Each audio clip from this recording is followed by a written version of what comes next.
We welcome you to another episode of Learning Stories. This is a show where we interview a diverse set of learners from the 21st century. In each episode of this show, we profile a guest who has a story to share about how they acquired a set of skills and knowledge in a creative and innovative manner. In the process, we hope to uncover a new definition of learning as conceptualized, narrated, and imagined by the guest in our show.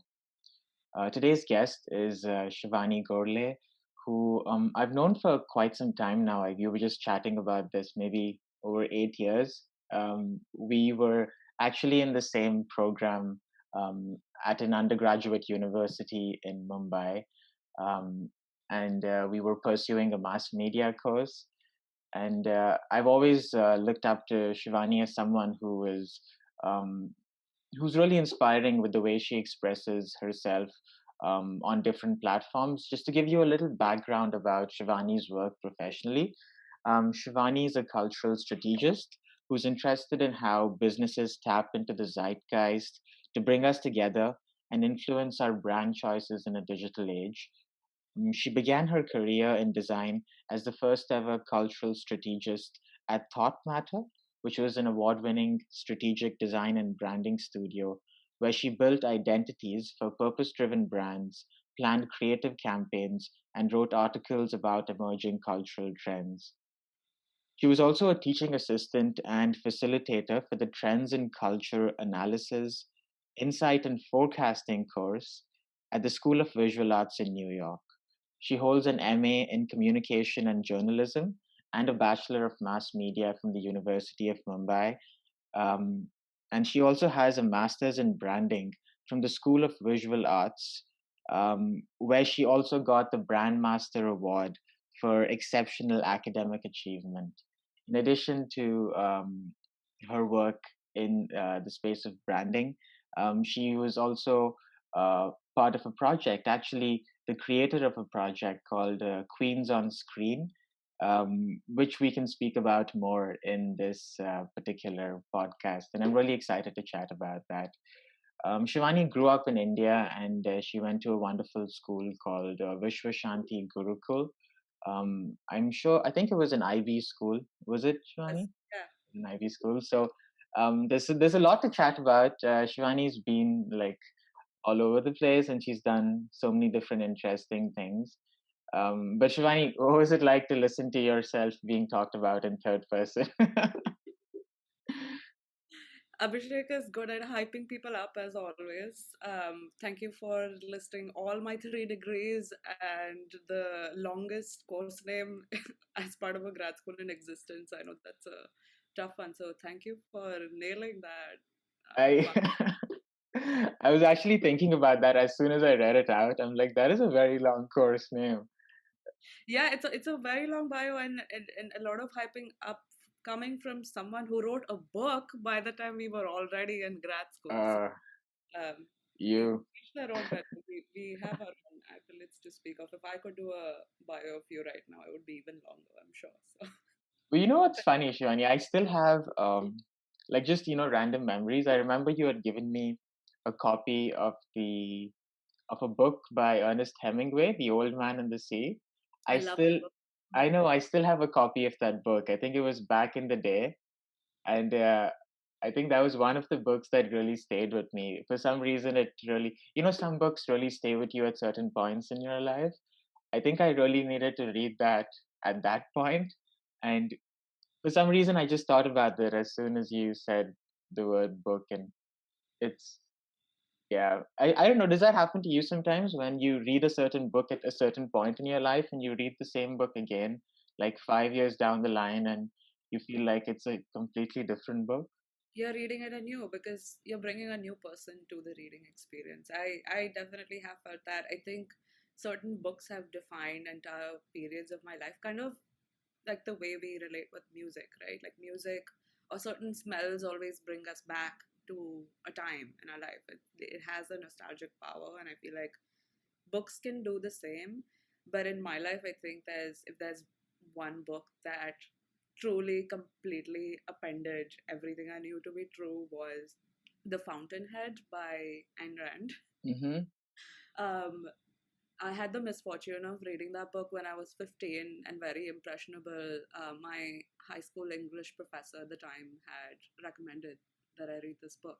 Mm. Um, and little did I know how much I would change even just within a period of 12 months. I think that book affected me adversely in terms of, the ideas that it was posing to me about secondhand people, just like if you are truly original and individualistic and creative is when you'll thrive in a meritocratic society. And um well, socialism and like communism is, but it had very pro-capitalistic ideals. And i I also somehow ended up being indoctrinated with the same values. I remember I would argue with my economics professor at the time in high school about why, like, people without homes don't deserve to partake in like tax credits or Wow.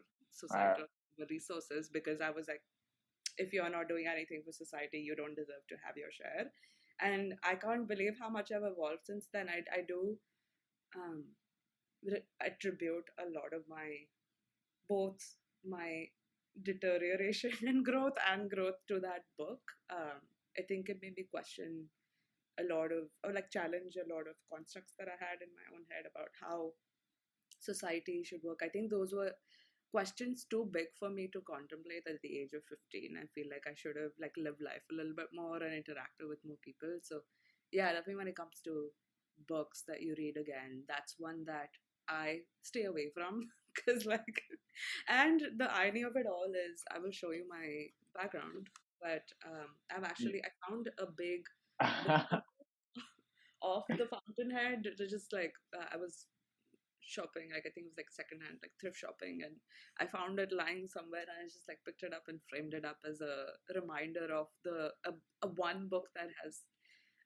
shaped my path in life. But I think The Old Man and the Sea comes close, because Interesting. that book to me is about perseverance and determination and sort of, you know, it, even if you're alone in your struggle, you're succeeding against all odds. And I feel like it's a beautiful parable to kind of latch onto with, just the old man in the sea and the fish that he is trying to sort of kill or Yeah. capture or, I guess, overpower.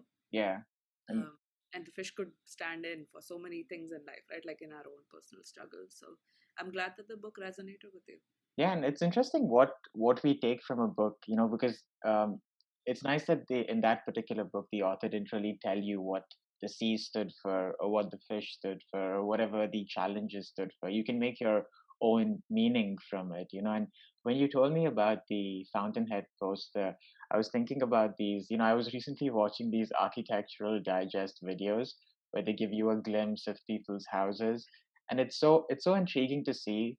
Um, the thinking behind certain decisions with regards to the interior decor of a person's house, even if it's just a rented space.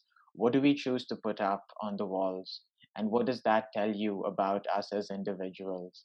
So, like thinking about your house, what are some things we would find around Shivani's house in terms of like, because like an interesting story, I remember going to a friend's house in Guwahati, and he told me that his dad would always collect a little artifact from every place they would visit. So they had like a whole shelf of Mhm. all these little toys from, I don't know, from Australia or from another country. And Yeah. I felt like that was such an interesting conversation starter. So we had like a long conversation about each artifact. Like his dad was just telling us about each thing. So if we had to have a similar conversation in your house, Shivani, what would we see? Let me see, what are the conversation pieces in my house? Are we about to do an architectural digest like 1.0? I I would know nothing about it. So Well, I do tend to. I'm thinking about the things that I put up on my walls, and next to the poster of the Fountainhead, there's just two pictures of different scenes in New York, and then I think there are a couple of poems that I have put up on that side that have like chosen a nice little frame to put them up in. I can't seem to remember who the poet is, but there is this one poet who created a color series based on New York, and she decided to label those colors based on things that she found in New York. So, like, the Mm. blue is the Manhattan Bridge blue, and the orange is the F train orange, and I think the purple is the Bodega Mom's purple, and then she has a very short, sort of 4 to 5 line poem that kind of encapsulates her feeling towards that color. And I like sort of sprinkling that throughout the house. I think if there was one thing that's a central theme that ties together anything put up on my walls is my love for the city and Brooklyn specifically. I think ever since I moved to Brooklyn in 2017, after right after grad school, it's been my constant. I don't ever want to go back to Manhattan. Like, there's there's five boroughs, and there's Queens and Bronx and Staten Island and Manhattan and Brooklyn. And I think there's something about this place that really enriches my soul. Like, I feel like I'm all constantly surrounded by inspiration, but not necessarily by the busyness of Manhattan, where people um, take strolls in the neighborhood and talk to each other, and like there is an emphasis on community, and I think that's the thing that I like about the city, and I want to kind Mhm. of like capture that somehow and put it up everywhere just to remind me that this big bustling like violent city that everyone speaks of actually has very gentle corners and like a nice little sort of layer to it that people often ignore. And then, like, right behind me, there's pictures from my childhood and friends that I've taken sort of Polaroid photos with over the years, and it Yeah. reminds me of little moments. So, yeah, I try to keep it all close to me. And I think just for showing off sake, I have a fireplace directly in my background. So every time I get on my corporate calls, they're like, "Mama, is that an active fireplace?" I'm like, "Yes, it is." You can tell them stories about how you use it every day in the winter. Like that I would still be. haven't turned it on. It's been like 1 month, and I still haven't. I don't know how to work the fireplace, but we'll figure it out. Holiday I time. I know I have the same story actually. Like in my house, I have like a bar table and like bar stools, like six bar stools, and I have no clue why. Because it was actually like a furnished like space when I moved in, and I have a feeling, yeah. I don't know what the landlord was thinking. I hope he doesn't listen to this, but There are 6 bar stools. there are like so many bar stools around the house. I wonder what used to happen here before I moved in here. But yeah, that's like another story. But thinking about like New York as a city, I am just so fascinated by the space. I think I've been there about because my sister stays there. I think I mentioned this to you last time, and Hmm. whenever I'm there, I think I was last there in 2019 in December, and I know the museums have this thing where one day in the week they have like free admission, right? So Yeah. I made this itinerary for that whole week where and it's interesting that they go on different days of the week as well, like different weekdays. So uh, I decided to go to a different museum every day, and the Wow. whole week was like free of cost because That's amazing. And you planned it that way. You are like the ideal New York trooper. This is what I always envision doing, like even just like walking down Museum Mile. I think it's what's it called? Is it just called Museum Day? But I do know they give you a free access sort of pass. yeah, Like on Fridays, Whitney's is like pay as you wish and I think the Met has one day tour, and then there were a couple of random museums that I also went to. I know there's one that I thought was a museum, but it wasn't a museum. The Greenwood Cemetery. I oh wow, uh, you ended up there. I love that I place. love I so enjoyed the Greenwood Cemetery because it's so cool that they give you the little brochure Yeah. and they tell you to like do a little tour. It was actually me and my sister. We were just walking around, and then it started getting dark, and then we realized we don't want to be here. And it's really really big, right? I think that is such a unique. I mean, I would not want to miss visiting a place like that, and that would like be the first thing on my list in terms of like a Mhm. place I really want to visit. Like what are some places you really enjoy revisiting in New York? There's usually um well, ironically, stores are not like actual places of learning that I sometimes go back to. I like the Strand by Union Square. It's like a really nice bookstore. Hmm. Got all of these different zones. I don't come back to it too often, but every time somebody visits New York, I'm like, skip all the touristy stuff. Let's go to. Well, the Strand is kind of a touristy bookshop, but it's nice to just visit a bookstore in each neighborhood to see.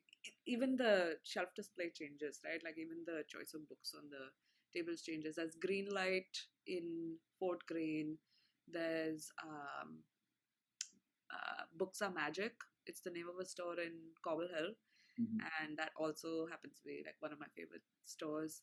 Curiously, I walk in and I don't really buy anything. I just look at the cover and like I'll order it online, I know I feel so which bad, is but evil on my part, because I should support small local business. But I know, and I completely, know where that's coming from. And I honestly do, be more conscious. I'm more conscious about setting aside a budget to actually buy, books from a physical, like bookstore that is actually independently run. And I think it's so important to support those stores.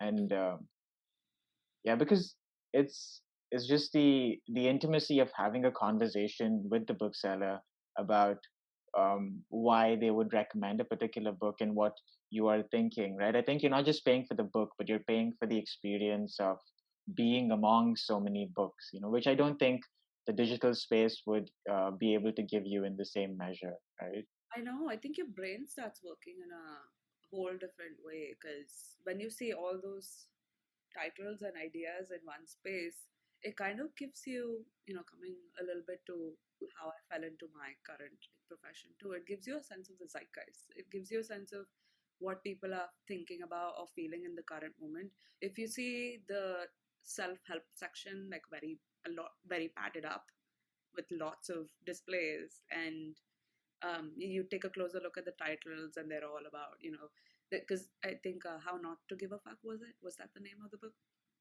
um, when that started trending and it was on every bookshelf in the self-help section, you really start to wonder about what the prevailing sentiment is towards harboring healthy relationships with other people. I think at one point How Not to Give a Fuck would not have been the motto. Yeah, It would have been How to Give a Fuck. But yeah, I think walking into bookstores like that and then reading specific like staff recommendations. I think Books of Magic does a great job. They all have handwritten notes next to each book about like coming from specific employees. They have a newsletter as well to send it to you like after the fact because they change them every month. And I'm sure every bookstore does this, but the way they do it, it's very sweet and personal, and you feel like you're a part of this universe. So and like the books that they put up or the books that they arrange, I'm sure some of it is strategic because they want to either they've been like paid by the publisher to prop it up or like highlight certain titles, but it always does give you a sense for uh, the zeitgeist, what people are thinking, and yeah. feeling.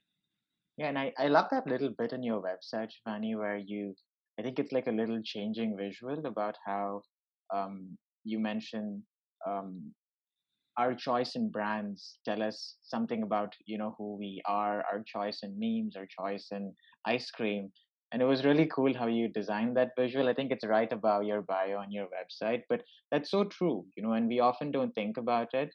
And like, what kinds of movies do we like to watch, what kind of TV shows do we like to watch? And it's really interesting, even when you are meeting someone for the first time, like once you get past the conversations about work and general background stuff, you're often talking about, so what are you watching these days, what are you reading these days? And I wonder why we often tend to move towards that line of questioning. Is it because we want to find someone that has our same vision of the world, or why do you think we do that? Very interesting question. I wonder what the agenda is for everyone. Everyone asks that question, and I'm sure everyone has a different agenda or different intention in asking it because maybe someone is trying to look at what new shows there are out there that they should catch up on, or someone's trying to read the person and Yeah, like, oh, I want to get a sense for the kind of content. you relate to, because uh, the way you emotionally identify with or connect with a piece tells somebody else a lot about who you are as a person. And I feel like, I think high, I don't know why I pointed at myself when I said highly emotionally intelligent people. But I mean, I like to think that I'm a good people reader, and that's usually a go-to question is, what are you watching these days? So that's usually my intention behind asking, is like I want to get a sense for what you like, even in terms of sense of humor, or um, if it's like uh, crime shows, or if it's thrillers, or nowadays we watch all sorts of things. I think they span genres, and people don't like to restrict them to one. But even if they're watching something that's trending, like if they're Hmm. watching Succession because everybody else is talking about it, or they're watching something that's more niche and obscure and something nobody else knows about because they like to sort of nourish their own interests. So yeah, I think like either way it tells you a lot about somebody. And maybe there's also like a third category, like somebody who's just asking the other person what shows they're watching to find some common ground and to be like, okay, yeah, let's talk about this show. What do you think of the characters in it? And how do you relate? Because I want to find an icebreaker. So it works. This question is a good question for I guess like it's a versatile question to use in any social setting.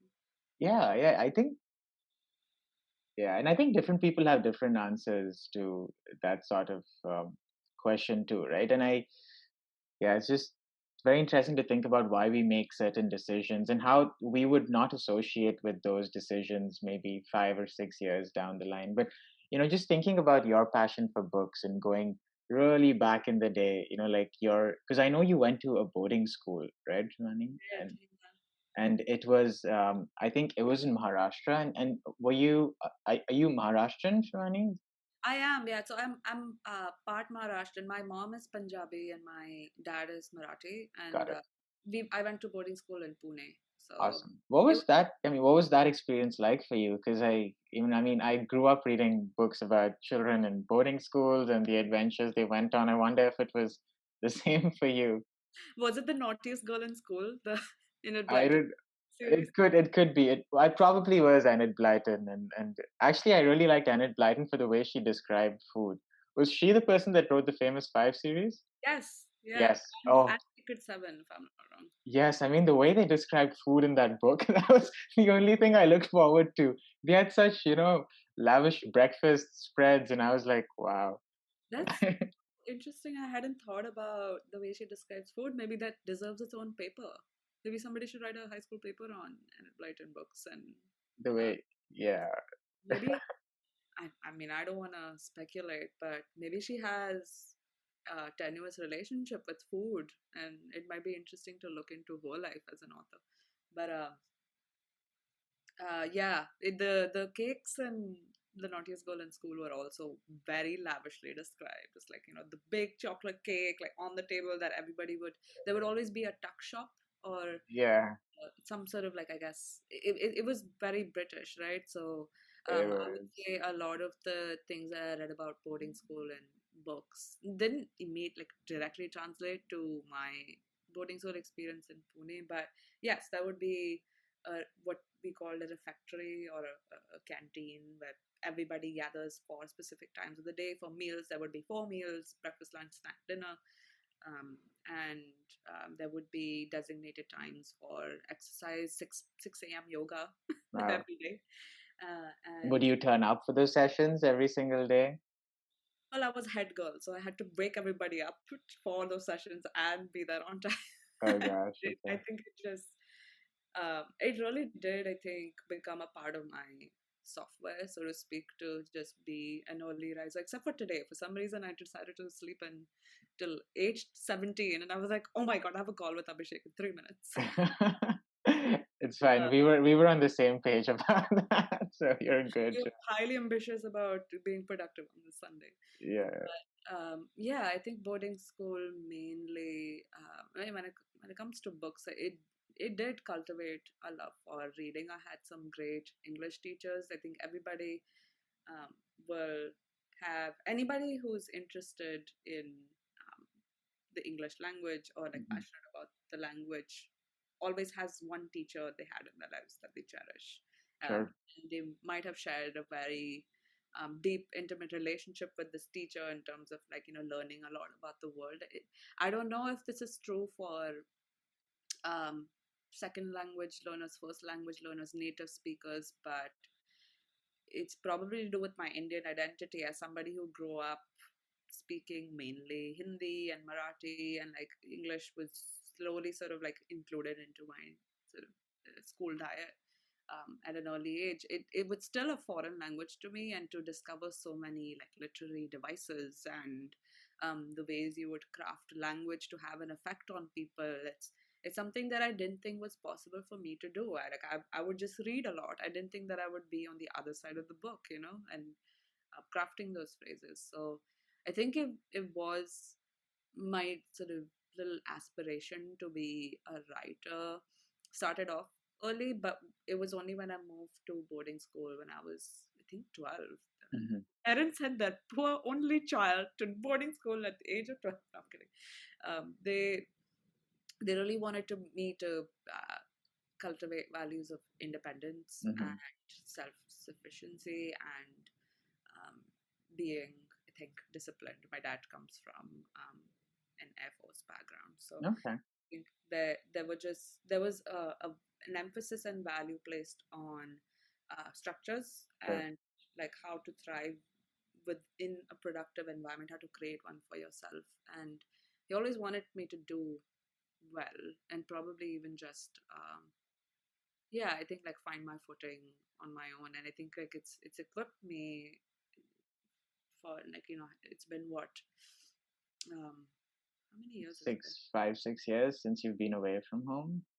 Yeah, technically, but it feels like I've been away from home since I was 12, right? Like it Yeah. feels like I've been away for 14 or 15 years, and it's give me maybe like those additional years of prep to be okay with sort of finding and building a life on my own. And I always have their backs for support and Yeah. as a support system, and for even just like moral backing, I always have their good wishes. But it's been a less than rough journey only because I think that I've had the opportunity to go to boarding school, because I think I've also witnessed a lot of my peers, or well, not a lot, like a few of my peers kind of struggle with that, like Hmm. with maybe being comfortable in your own space and Sure. by yourself and getting things done. And it's not necessarily a trait that everyone aspires to. I think some people would say too much independence like creates distance between you and the friends and family that you grew up with and who care about you, and Hmm. too much self-sufficiency might create rifts and misunderstandings and miscommunications. So it's definitely a delicate balance, but I think going to school and learning how to cope and kind of live on my own has Hmm. prepared me. And that's what I would attribute boarding school to. And Yeah. the books. The books always helped. Yeah, because I mean, it does emotionally prepare you for, any sort of experience. I think it also adds to that layer of being an immigrant and, being on your own for a while. And I think, um, especially for students that move out of their homes, because I know you moved to Mumbai where you were on your own for a while, and then you moved to another country, which is New York and like the US. So I'm just imagining that that sort of early experience of being on your own probably prepped you for these environments and maybe helped you in some way before you actually were. And I think like fiction does that. Sometimes when I read fiction, when you read the emotional experience of another character, it almost preps you for something similar that you may go through. And I feel like that is one of the selfish reasons I read fiction, is because I want to gather as many emotional experiences as possible. It's really cool that you can for some time read the experience of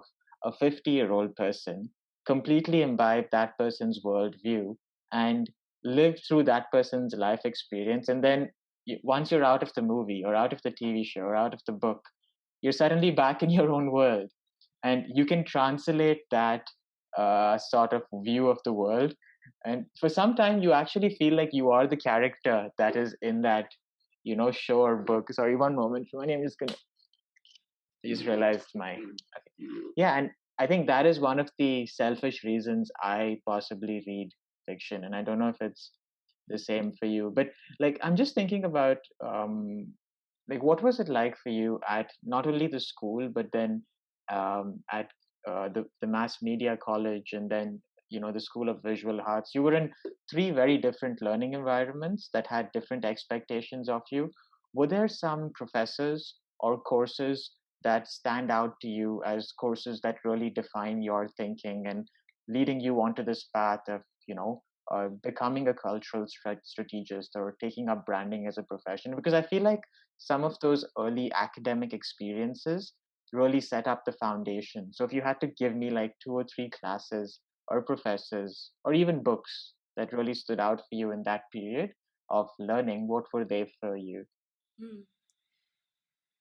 Yeah, it's not the books or the courses, but the interactions with people and learning about the backgrounds. I think that provided me with an inkling of what I should be doing next. Mm. And with mass media, I think it's safe to say if you're going to school to study mass media, there's not a lot of studying you're going to be doing. Like there is a lot of maybe attending college festivals, like meeting new people, seeing what they're up to, because a lot of people in that particular course start working way earlier on. Like they start signing major projects at the age of 19 and 20 as filmmakers and music producers. And I think that sort of aspirational leanings inspired me to be attending college festivals where people would, for fashion shows, create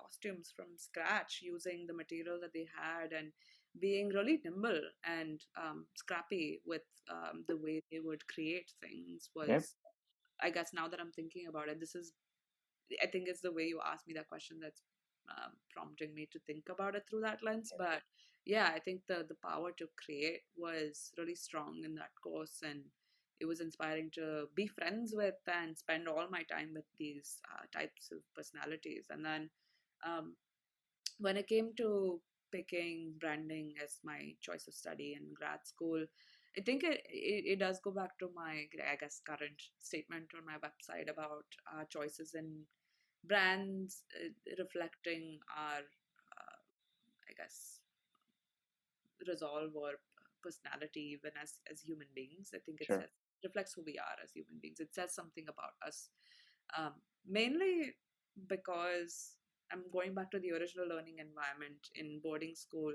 Mm. There was a visual arts class that we all had to take, and I was new. I mean, this was when I was 12 in seventh grade, and um, I happened to be good at drawing, and all the students would come to me and sort of like give me their notebooks or like their art books to do the assignment, and then I would focus on my own. And it was a nice way to, I guess, make friends, because I was like, oh wow, I guess I can use my drawing ability to now be friends with other people. Except there was this one assignment where we had to draw brand logos, and coming from the background that I come from, I it's well, I like lower middle class. I didn't even know how to pronounce Levi's.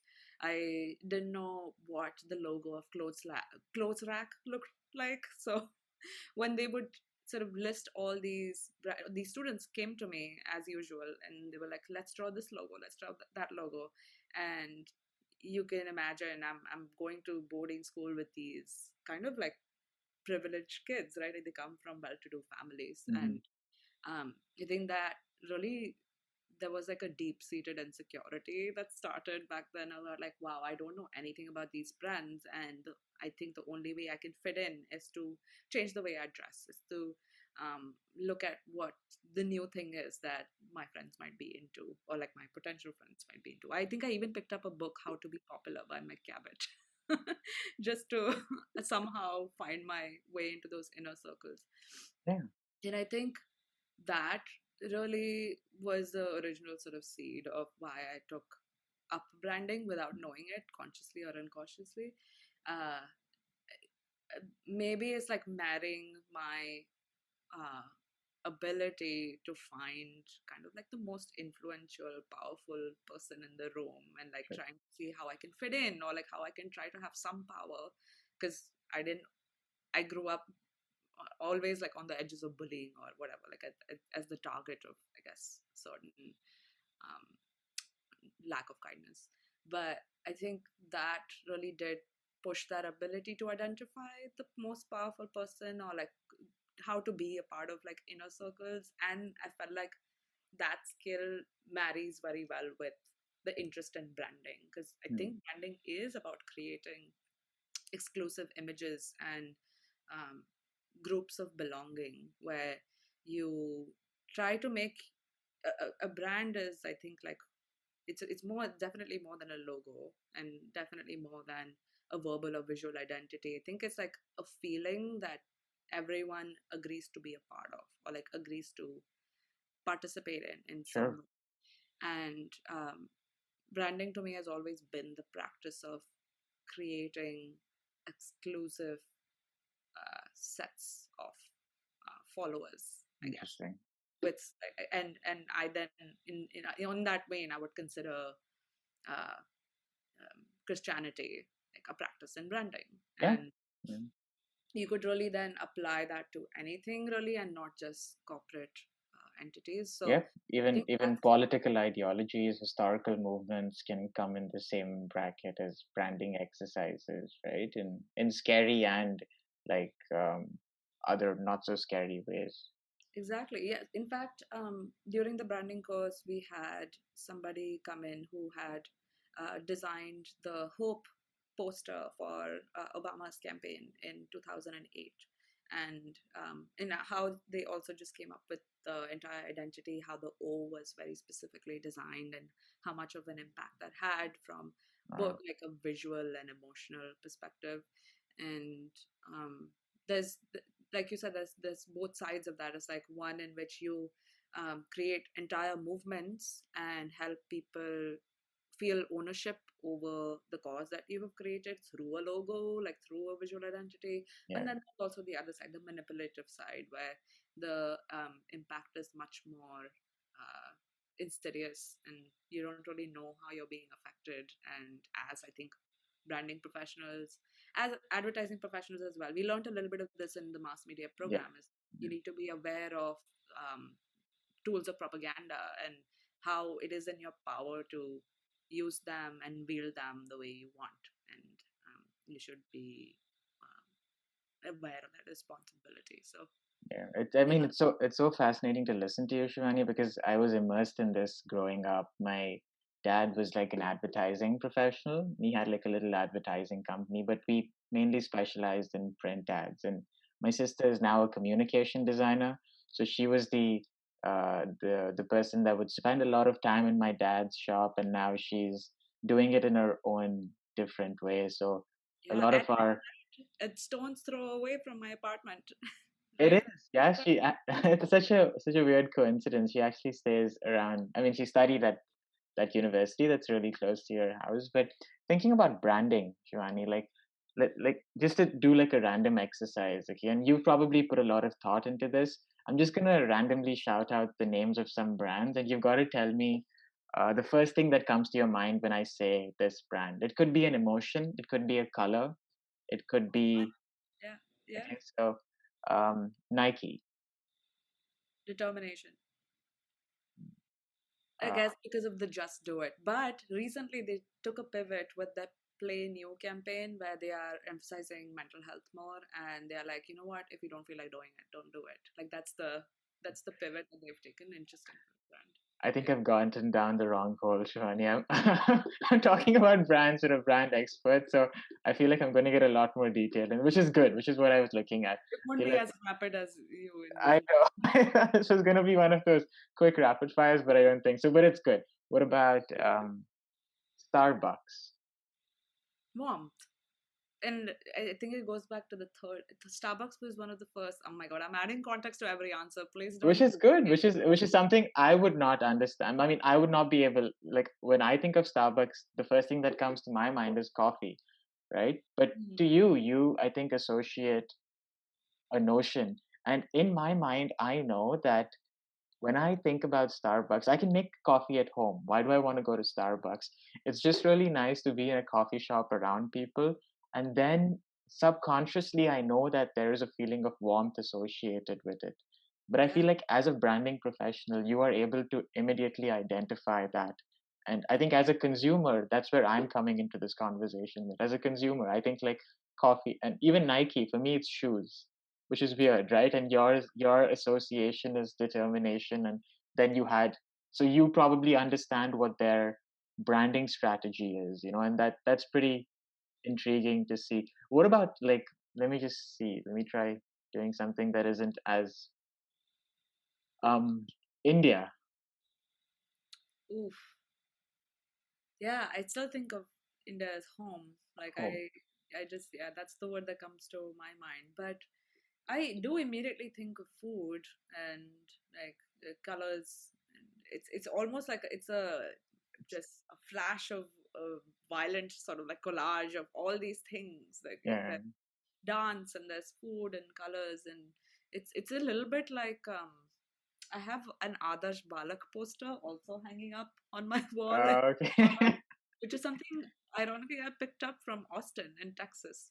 Okay. And it's the colors. I don't know if you remember the charts that we would buy from like the stationery store to teach us about values, and like Adarsh Palak was one of them. And the colors that they use, I think those are the colors that come to mind. They're very like sprightly, like yellows and reds and Yeah. blues.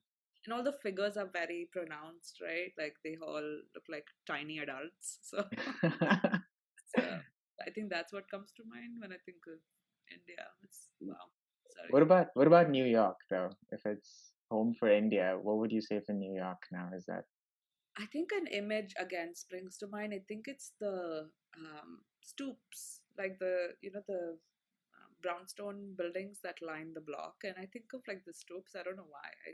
I think of that image, but maybe what I'm associating New York with is just neighbors and community, which is odd because that's not what New York City's association would be for a lot of people. But yeah, I think of like neighbors or just like walking down the sidewalk and mm, meeting somebody. So I like to be out and about for sure. Like I like walking around. I barely spend any time in the apartment. yeah, I think that's actually a very great way to see or understand a city, right? Just and I think New York's a very good walking city. I mean, it could be a lot better in terms of like the pavements and sidewalks being a little more well done in like all the boroughs, like not just the fancy parts of Manhattan and Brooklyn. But I feel like if there was actually a book, you probably know about this, like a walking history of New York or something, where I don't think I've read it, but I would love to pick it up. so the person actually, you made really, really, let me just send this to you. This was like one of the books that I came across in one of these random walks across New York, where the person decided to walk across each borough or each sort of area of New York. And Mm. he wrote like a little history of the places that he saw. And this reminded me so much of the project that you also did, where you looked at the vital signs around different neighborhoods during the COVID pandemic. And let me just send that to you, Shivani. I think you would really, really enjoy that particular I sort love of. it. Yeah. uh, And if there was maybe an audio version of that where I could listen to it as I'm walking around, would be I ideal. yeah, I think there is, and honestly, I actually got the book from one of these staff recommendation lists at maybe a bookstore at a bookstore in Brooklyn, because I'm pretty sure it isn't on any best-selling list. It's just like a book that the person wrote out of the passion of and his love for the city, So it was just interesting to see where that came from, and I would love to see something similar for Bombay or like the other like Mumbai or the other big cities around the world. But what about your sense of home, Shivani? Like, do you feel like because you've moved from different places and you also went to a boarding school and then you were in Mumbai and New Mm. York, and these are all such great, like, happening cities. Like, if I had to tell you what is home to you right now, like, what would immediately come to your mind? Uh, and do you mean home in terms of place or like, uh, you know, are you asking still for associations or are you I for? I would Like, say like a sense of let me just see what your association is with the word home and then take it from there, because yeah, I struggle with this sort of I question a lot. struggle with it too. I know, There is, and for me, it's even more confusing because I never even grew up in India. I grew up in the Middle East, and then I right. was in India for like a little block of 6 or 7 years, and then I got transported to another country. So Oh, I am so like confused about like that identity, but I also understand that for me personally, just to like share my reflection, that the idea of home isn't associated with a place. It's for me, it's associated with the people and the things that I am engaged with in that particular environment. For mhm, instance, Mississauga, the place that I stay in right now, or I think it's given me a sense of home because of the work I do here and a couple of the activities that I, really associate with. But Bahrain, the place I grew up in, like I don't have too many friends there right now. So if I go there right now, even though I spent 18 years of my life there, I feel like I would not have a very strong connection, even though Bahrain should technically be home. So, like, like, in yeah. that sense, what would your, like, if you had to call a place home right now, where would that be? It would be Brooklyn. Yeah, Often. I think it would be by those definitions. Yes, but I will say I have met a couple of, I guess, New York transplants that also don't have a sense of home. A conversation with a friend is coming back to me. He in fact also grew up in Bahrain. He was Okay. born in Bahrain. Wow. He moved to Canada at the age of 10, so he has spent some time in Toronto. Okay. But his mom is on the west side near Vancouver, and well, she is the only like real sort of family member he has. But she happens to be on the other side of the border. And when I asked him, what's home to you, he said home is where my mom is, Oh, and like wherever she goes is home. yeah. And as somebody who was raised by a single mother, having traveled from Bahrain to Canada to, like, different parts of Canada to now come to New York, is maybe your idea is of home is never really rooted in the place where you grow up, because that's always transitory, and everything feels so ephemeral. So yeah, I agree with you. I think home can often be tied to the people you spend most time with, and then that person becomes your idea of home. Yeah. Yeah. Because It's very precarious, like, of an idea to hold on to, because people will always come and go. yeah. Yeah. That's the heartbreaking thing about New York too, is you'll make so many friends, and you can never assume that they'll stay here forever. Yeah. Because not everybody has the same attachment to the city. I knew that I would be around for a long time, but I have met and made friends with so many people who I shared a deep connection with, and who would just maybe leave within a span of 1 or 2 years. So you always got to be on your toes and keep finding your new, I guess, um, nuggets of home. Yeah. Wherever Yeah. you But like it's it's intriguing to think about that question too, because like sometimes it's people, but sometimes you also realize it's like your sense of some sort of stability in your life, because if you think about high school and university, you know you're going to move out of that phase at a certain point, and for some reason those relationships also become relationships that you have for that period in your life. But Mhm. then once you start working, there is the possibility that you may be in a space for a little longer than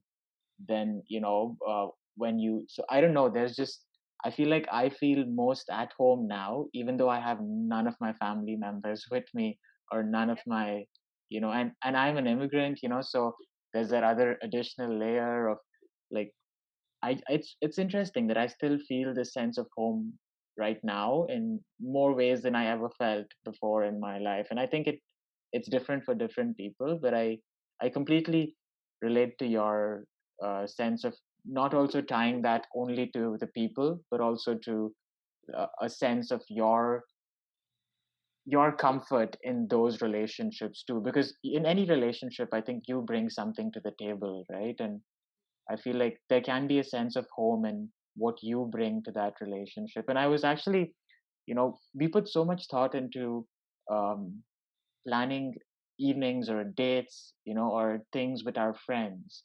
What if we could put the same thought into, maybe just doing it with ourselves? Like, and I recently started doing this. I was like, so, I have a weekend to myself. I'm not really meeting anyone. Why don't Hmm. I plan a fun date with myself? And then I made a list of like all the things I love doing, and Yeah, I just went ahead and did all of those things like with myself. And I saw a movie on my own, and all I and it's something that a lot of people don't enjoy doing.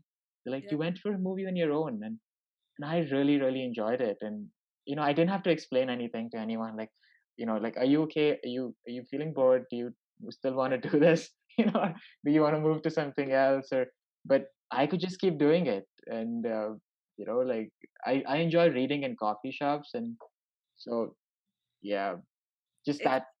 Yeah, no, go it's ahead, go ahead. it's that, quality time that you spend with yourself. I was just talking about this yesterday with a friend. In school you would have summer vacations sort of designated as a part of your school year to take a break, to step away from everything and give yourself some time, like explore, play, hang out with your friends, catch up on some reading if you have to. It's whatever you want it to be. And then slowly, as the school years fall away, the academic years fall away with their whole like structure and discipline, as adults, growing adults, you forget that you were supposed to build in a summer vacation for yourself. Yeah, And like, it doesn't have to last 3 months, but and it could even last six if you wanted to. And it's that time is so important for your development, and like for to help you sort of look inwards and understand what is it that you like, right? And I remember it was in late 2019 when I took my first solo trip. Despite all of these sort of years of, I guess, staying and living independently, I would always have roommates, I would always have people around, but I never thought of going on a trip on my own. And the first place that I chose to go to was Vancouver in like Canada. So I flew there, and then I took a trip to Seattle. I took the train down, and every day felt like precious, because every meal you could like decide on your own where you wanted to go to. You could design your day the way you wanted to, and that's a freedom that, like, I think a lot of people should maybe learn to cherish. And it doesn't always have to be, you don't have to. always have someone to, I mean, yeah.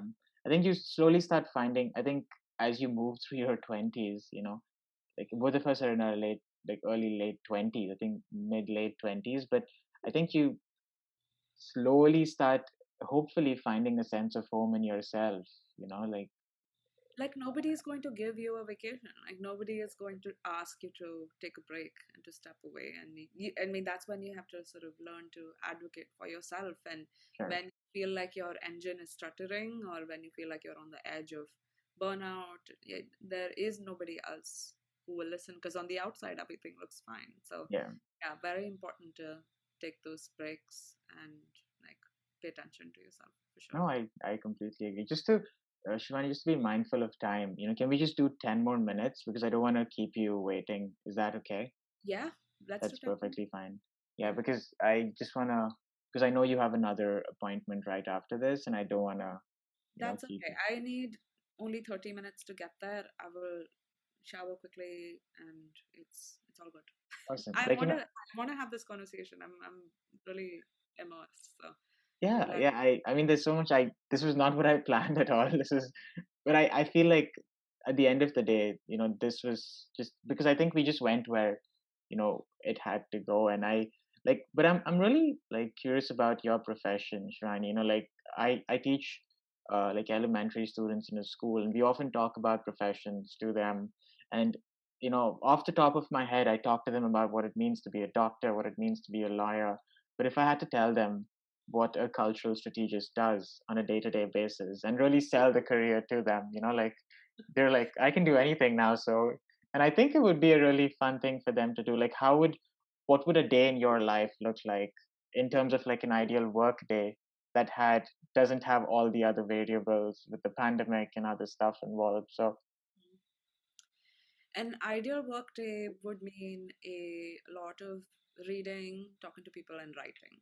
okay, So that's those are the three simple ingredients you need to thrive in the profession. I think um, the ability to put yourself into like deep focus at the drop of a hat on okay, command is important. So being a cultural strategist, I am now a senior manager of cultural intelligence at Viacom CBS, and the team of I think like 30 to 35, and we are grouped into smaller teams of 5 to 6. And within those teams, we have our calendars for the year. The main project goals that we work towards is releasing reports.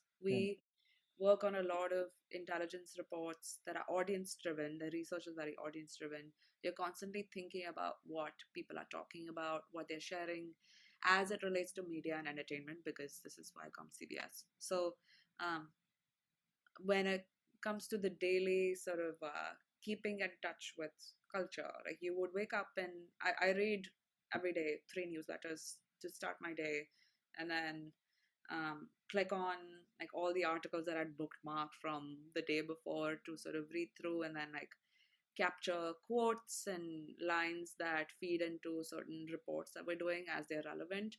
And managing projects, so making sure everything's running smoothly, like talking to the people who, so for example, if my coordinator is working on research that relates to love and relationships, for example, that happens to be an area that we're exploring right now.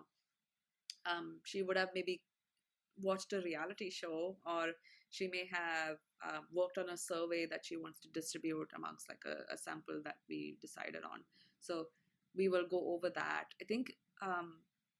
And then in the end, the writing part is really the ones that I set aside entire days to, as something that, it's the time of day where you don't really want to be disturbed by anybody. mm-hmm, But because of the pandemic, uh, in an open office sort of like plan, I would sit at my desk, have my headphones on. My headphones were my way of telling everybody not to encroach upon my personal space. But in the pandemic, it's become increasingly harder, believe it or not. Like, yes, you spend all that time alone, but as you open up a Google Doc, like you have Slack notifications coming in, you have emails to address.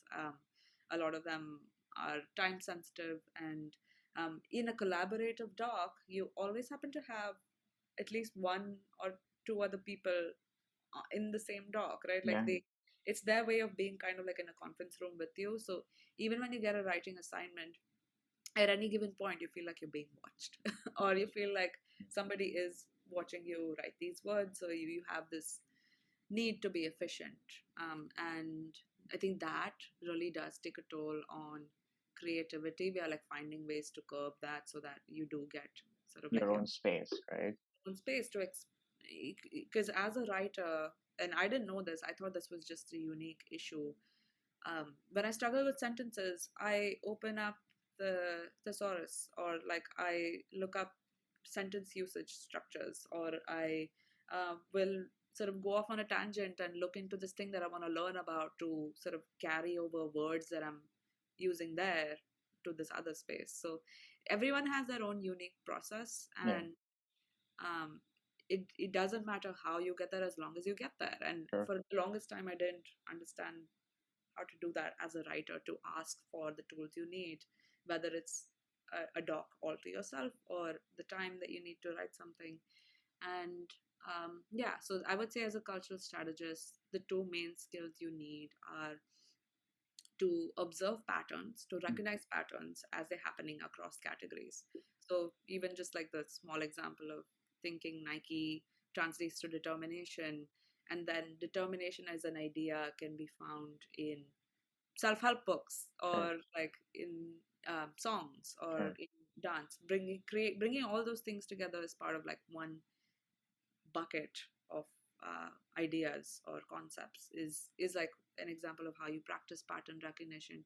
And the second is articulation. So Mhm. to be exposed to all these different diverse stimuli in terms of study material, it could be videos that you're watching, articles that you're looking at, academic papers that you're poring over, and you're supposed to take all of that as clay to sort of mold into a report to sort of um, analyze what you're observing. So Sure. I think observation and analysis are really the two simple skills you need, and your sort of ability to take in lots of information at all times.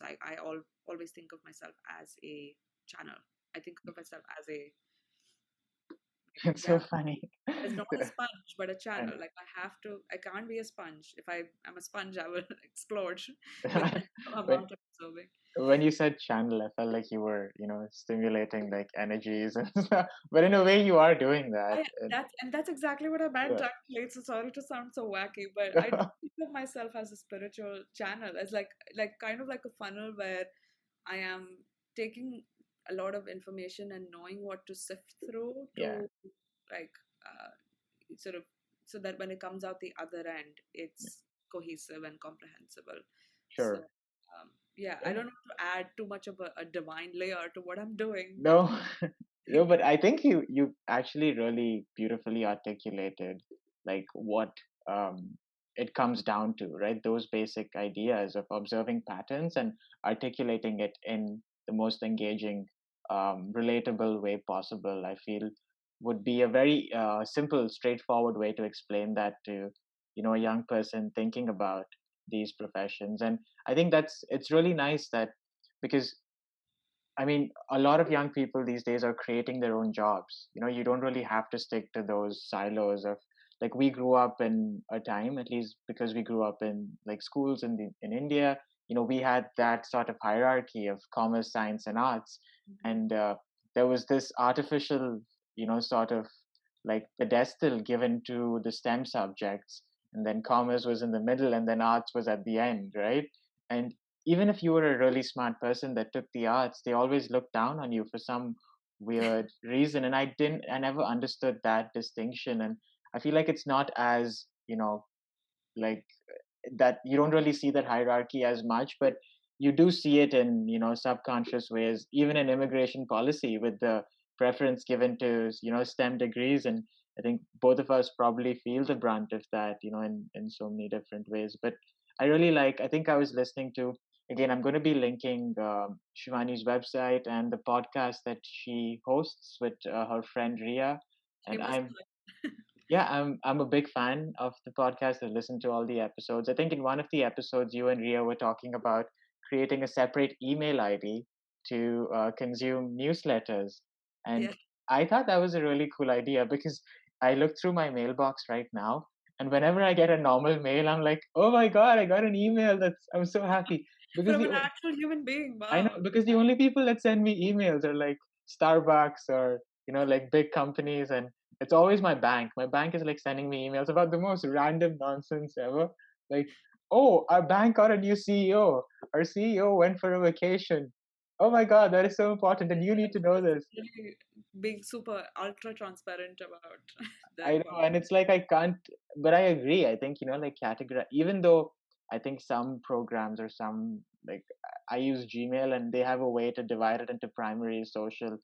I think a lot of spam or like advertisement actually comes in like your primary sort of box too. But It I does. think there's so many things that we can diverge into. But just like the final question I want to ask you, Shivan, because you are somebody that's put a lot of thought into like um, the notion of, I mean, the idea of branding. Like if there was one brand campaign that really inspired you. I know there must be like so many, and you can write like a whole piece on this, but like a recent brand campaign that you felt had something very human and creative about it that you Yeah.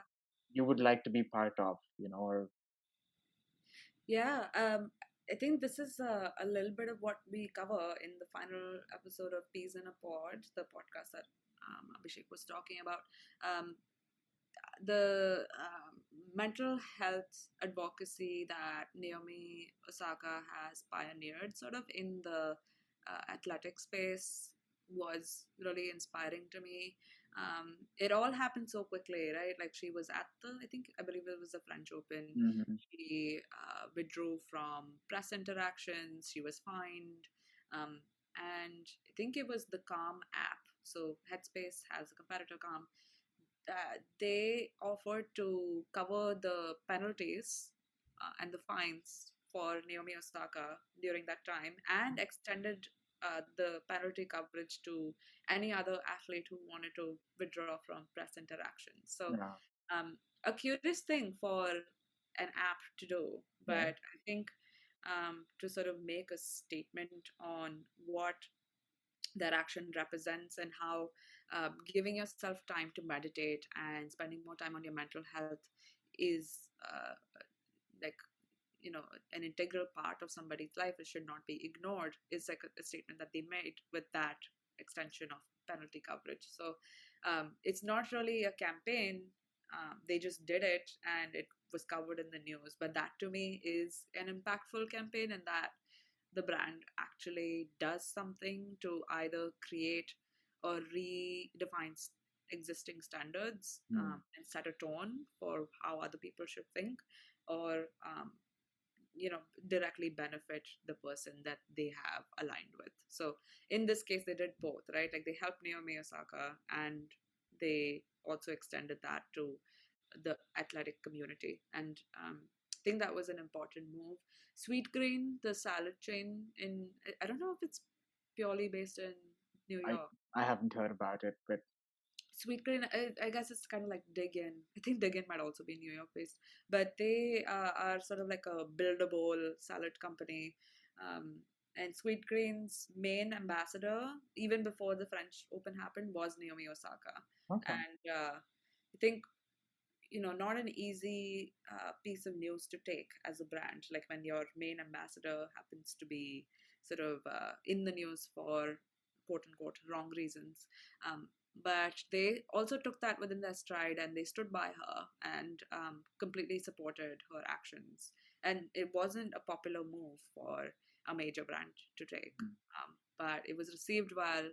And I think, yeah, like just to sum it up, actions that uh, make us not just make a statement or like make an empty statement, but actually uh, have something actionable that they can get behind is the standard to me.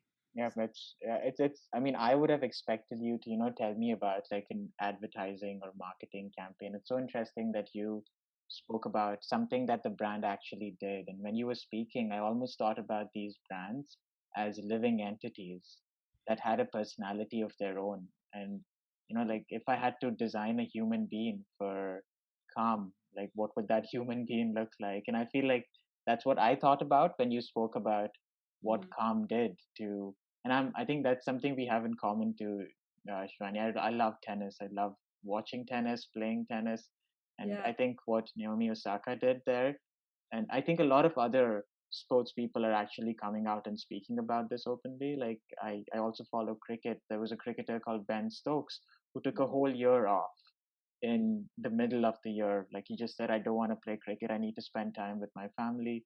And I think it's nice that you have people that are so prominent in the media, coming out and speaking so openly about mental health.